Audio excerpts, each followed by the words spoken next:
Hi and hello everyone, welcome to Twin Embroideryz. இன்னைக்கு நம்ம என்ன வீடியோ பார்க்க போறோம் அப்படினு பாத்தீங்கன்னா இது வந்து கிளாஸ் 2 அதாவது ஃபர்ஸ்ட் கிளாஸ் வந்து என்னதுன்னா உங்களுக்கு எப்படி வந்து இதுல thread வந்து ஒரு ஃப்ரேம்ல வைண்ட் பண்றது அப்படினு பார்த்தோம். இப்போ நம்ம என்ன பார்க்க போறோம் அப்படினு பாத்தீங்கன்னா இந்த ஃப்ரேம்ல ஒரு cloth எப்படி நம்ம ஃபிக்ஸ் பண்ண போறோம் அந்த ஃப்ரேமை வந்து நம்ம எப்படி ஒரு ஸ்டாண்ட்ல ஃபிக்ஸ் பண்ண போறோம் அப்படின்றத இன்னைக்கு பார்க்க போறோம். சோ ஃபர்ஸ்ட் வந்து ஒரு பாப்லின் cloth எடுத்துக்கோங்க.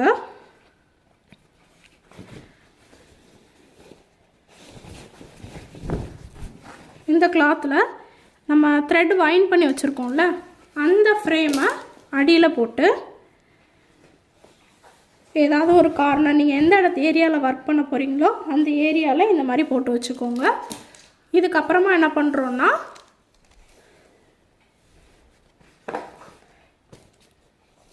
இதுக்கு மேல நம்ம இந்த நட் இருக்கும்ல இந்த ஃப்ரேமை வந்து இதில் நம்ம ஃபிக்ஸ் பண்ண போகிறோம். ஃபர்ஸ்ட் வந்து இதை லூஸ் பண்ணி விட்டுக்கோங்க. கொஞ்சம் நல்லா லூஸ் பண்ணி விட்டுட்டு இதில் ஃபிக்ஸ் பண்ணுறோம்.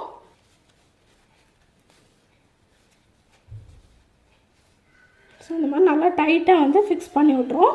இது ஓரளவுக்கு டைட் ஆனதுக்கப்புறமா என்ன பண்ணுறோன்னா இந்த மாதிரி சைடில் கிளாத்தை கொஞ்சம் இழுத்து விட்டுக்கிறோம். கொஞ்சம் ஸ்லோவாகவே இழுங்க. அதுக்கப்புறம் என்ன பண்ணுறோன்னா இந்த நட்டை நல்லா டைட் பண்ணி விட்டுக்கலாம். எந்த அளவுக்கு நம்மளால் டைட் பண்ண முடியுமோ அந்த அளவுக்கு டைட் பண்ணி விட்டுட்டு இப்போ என்ன பண்ணணும்னா இந்த கையில் இந்த ஃப்ரேமை வந்து நம்ம ஹோல்ட் பண்ணிக்கணும். இந்த கை வச்சு இந்த கிளாத்தை நல்லா இழுத்து விடுறோம்.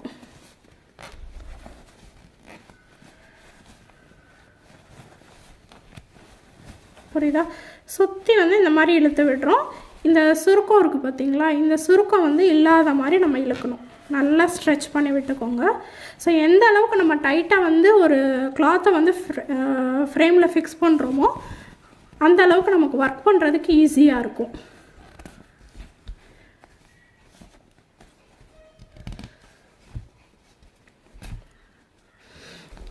ஸோ எங்கேயாவது உங்களுக்கு சுருக்கம் இருக்கிற மாதிரி இருந்துச்சு அப்படின்னா நல்லா இழுத்து விட்டுக்கோங்க.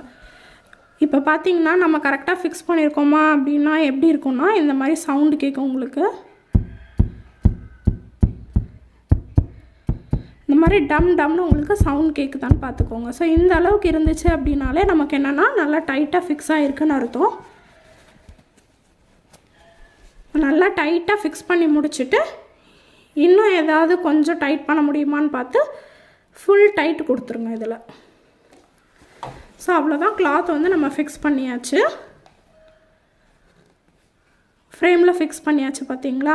ஸோ இந்த அளவுக்கு நல்லா டைட்டாக வந்து ஃபிக்ஸ் பண்ணி விட்டுக்கோங்க. இதுக்கப்புறம் இந்த ஃப்ரேமை வந்து ஸ்டாண்டில் எப்படி மாட்டுறது அப்படின்னு பார்க்கலாம். ஸோ இந்த மாதிரி உங்களுக்கு டிட்டாச்சபிள் ஃப்ரேமாக வாங்கியிருந்தீங்க, டிட்டாச்சபிள் ஸ்டாண்டாக வாங்கியிருந்தீங்க அப்படின்னா உங்களுக்கு ஃப்ரேம் வந்து எப்படி ஃபிக்ஸ் ஆகிருக்கும்னா இந்த கம்பிக்கு வெளியில் ஃபிக்ஸ் ஆகிருக்கும். பார்த்திங்கன்னா இப்படி கிளாத்தை வெளியில் விட்டு இந்த மாதிரி ஃபிக்ஸ் பண்ணி வச்சுக்கோங்க. இப்படி நீங்கள் வைக்கும்போது கிளாத் உள்ளே வந்து செட் ஆயிரும். பட் என்னென்னா இந்த ஃப்ரேம் வந்து அந்த கம்பி இருந்துச்சு பார்த்திங்களா, அந்த கம்பிக்கு வெளியில் இருக்கும். இது வந்து டிட்டாச்சபிள் ஸ்டாண்டில் இந்த மாதிரி ஃபிக்ஸ் பண்ணுவோம். ஸோ இது பார்த்திங்கன்னா நல்லா ஸ்ட்ராங்காக இருக்குது. ஸோ இதுக்கப்புறம் நம்ம ஒர்க் பண்ண ஆரம்பிக்கலாம். இது நம்ம வந்து நான் டிட்டாச்சபிள் ஸ்டாண்டில் நம்ம யூஸ் பண்ணுறோம் அப்படின்னா இந்த கம்பி இருக்குல்ல இதுக்கு உள்ளே வந்து வரும், உங்களுக்கு அந்த ஃப்ரேம் வந்து உள்ளுக்கு ஃபிக்ஸ் ஆகிடும். ஸோ அது வந்து கொஞ்சம் ஸ்ட்ராங்காக இருக்கும், உங்களுக்கு தூக்காது. ஸோ இது வந்து தூக்கிறதுக்கு வாய்ப்பு இருக்குது. ஸோ இவ்வளோ தான் கிளாத்தை எப்படி நம்ம ஃப்ரேமில் ஃபிக்ஸ் பண்ணுறோம், திருப்பி அந்த ஃப்ரேமை எப்படி நம்ம வந்து கிளாத்தில் ஸ்டாண்டில் வந்து ஃபிக்ஸ் பண்ணுறோம் அப்படின்னு பார்த்தாச்சு. ஸோ இதுதான் இன்றைக்கி கிளாஸு. என்ன பார்த்துருக்கோம் அப்படின்னு பார்த்தீங்கன்னா ஒரு கிளாத்தை எப்படி நம்ம வந்து ஃப்ரேமில் ஃபிக்ஸ் பண்ணுறோம், அந்த ஃப்ரேமை எப்படி நம்ம ஸ்டாண்டில் ஃபிக்ஸ் பண்ணுறோம் அப்படின்னு பார்த்துருக்கோம். ஸோ நெக்ஸ்ட் கிளாஸில் என்ன நீங்கள் வந்து ப்ராக்டிஸ் பண்ண ஆரம்பிக்கணும் அப்படின்றத பார்க்கலாம். ஆல்ரெடி நம்ம என்ன பார்த்தோம் அப்படின்னா டிட்டாச்சபிள் ஸ்டாண்ட் இருக்கிற மாதிரி ஒரு டிட்டாச்சபிள் லெக்ஸ் இருக்கிற மாதிரி ஒரு ஸ்டாண்டு பார்த்தோம். இது வந்து ஃபிக்ஸட் ஸ்டாண்டு. ஸோ இது பார்த்திங்கன்னா உங்களுக்கு ஷேக்கே ஆகாது. இதில் வந்து ஒரு ஸ்க்ரூ கொடுத்துருப்பாங்க. ஸோ இதோட லெக்ஸ் எல்லாமே வந்து நல்லா ஸ்ட்ராங்காக இருக்கும். இப்போ நம்ம இதில் வந்து ஃப்ரேம் நம்ம ஃபிக்ஸ் பண்ணும்போது என்ன ஆகும்னா இந்த கம்பிக்கு உள்ளே வந்துடும். இதே இது டிட்டாச்சபிள் ஸ்டாண்டில் இந்த கம்பிக்கு வெளியில் வரும் ஃப்ரேமு. ஸோ இந்த மாதிரி உள்ளே வந்து நமக்கு ஃபிக்ஸ் ஆகிக்கும். இதில் நம்மளோட ஃப்ரேமில் பார்த்திங்கன்னா இந்த நட்டு இருக்குல்ல, ஸோ இந்த நட்டு வந்து இந்த கேப்குள்ளே வர்ற மாதிரி நம்ம வந்து ஃபிக்ஸ் பண்ண போகிறோம். ஸோ எப்படி ஃபிக்ஸ் பண்ணுறோன்னு பாருங்கள். ஃபர்ஸ்ட் வந்து இந்த ஸ்க்ரூவை நல்லா லூஸ் பண்ணி விட்டுக்கலாம். இப்போது கிளாத்தை வெளியில் விட்டு வச்சாலும் சரி, இல்லை கிளாத்தை உள்ளே விட்டுட்டு நம்ம ஃப்ரேமை ஃபிக்ஸ் பண்ணாலும் சரி. இப்போ கிளாத்தை உள்ளே விட்டாச்சு.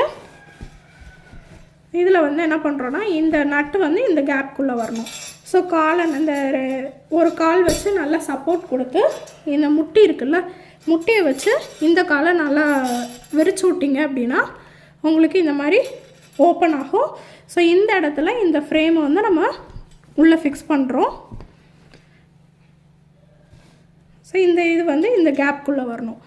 ஸோ ஃபிக்ஸ் பண்ணிவிட்டு நல்லா உள்ளே வச்சு ஃபிக்ஸ் பண்ணி விட்டாச்சு. ஸோ இவ்வளோ தான் நம்ம வந்து ஒரு ஸ்டாண்டில் ஃப்ரேமை எப்படி வந்து நம்ம ஃபிக்ஸ் பண்ணுறோன்னு பார்த்துட்டோம். இப்போ என்ன பண்ணுறோன்னா இதை நல்லா ஸ்க்ரூ வந்து மாட்டி விட்டுக்கலாம். ஸோ இப்போ எக்ஸ்ட்ரா கிளாத்ஸ் வந்து நமக்கு கீழே இருக்கும். ஸோ இது வந்து நமக்கு ஒர்க் பண்ணும்போது டிஸ்டர்ப் ஆகிட்டே இருக்கும். ஸோ இதை வந்து என்ன பண்ணலாம் அப்படின்னா நல்லா நீட்டாக ஓரளவுக்கு நீட்டாக வச்சு இந்த மாதிரி இப்படி வச்சு நம்ம பின் பண்ணி விட்டுக்கலாம் இங்கே. அப்படி இல்லைன்னா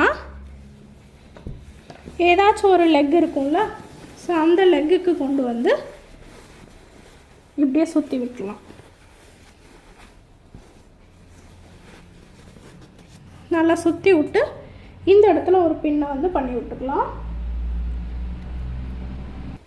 இந்த மாதிரி நல்லா சுற்றிட்டு மேலே கொண்டு வந்து இந்த மாதிரி ஹெட் பின்ஸ் இருக்கும். இல்லை அப்படின்னா ஏதாவது சேஃப்டி பின் வச்சு கூட இப்படி உள்ளுக்க குத்தி விட்டுக்கலாம். ஸோ உங்களுக்கு வந்து அடியில் ஒர்க் பண்ணும்போது டிஸ்டர்ப் ஆகாமல் இருக்கும் கிளாத்து. இவ்வளோதான் நம்ம வந்து ஃப்ரேமை வந்து எப்படி ஸ்டாண்டில் ஃபிக்ஸ் பண்ணுறதுன்னு பார்த்தாச்சு. ஸ்டாண்டில் வந்து எப்படி ஃப்ரேம் ஃபிக்ஸ் பண்ணுறதுன்னு பார்த்தாச்சு. ஸோ இதை நீங்கள் ஃபிக்ஸ் பண்ணி எனக்கு ஒரு ஃபோட்டோ மட்டும் இமேஜ் மட்டும் எனக்கு சென்ட் பண்ணுங்கள். கரெக்டாக பண்ணியிருக்கீங்களா நான் பார்க்குறேன். அதுக்கப்புறமா வந்து ஹேண்ட் ப்ராக்டிஸ் வீடியோ இருக்குது. ஸோ அதை நான் சென்ட் பண்ணுறேன் கொஞ்சம் நேரத்தில். அதுக்கப்புறமா நீங்கள் வந்து ஹேண்ட் ப்ராக்டிஸ் பண்ணுங்கள். ஹேண்ட் ப்ராக்டிஸ் பண்ணி முடித்ததுக்கப்புறமா வந்து நம்ம த்ரெட்ஸ் வந்து ப்ராக்டிஸ் பண்ணலாம். ஓகேவா? ஸோ இது வரைக்கும் ப்ராக்டிஸ் பண்ணுங்கள். தேங்க்யூ.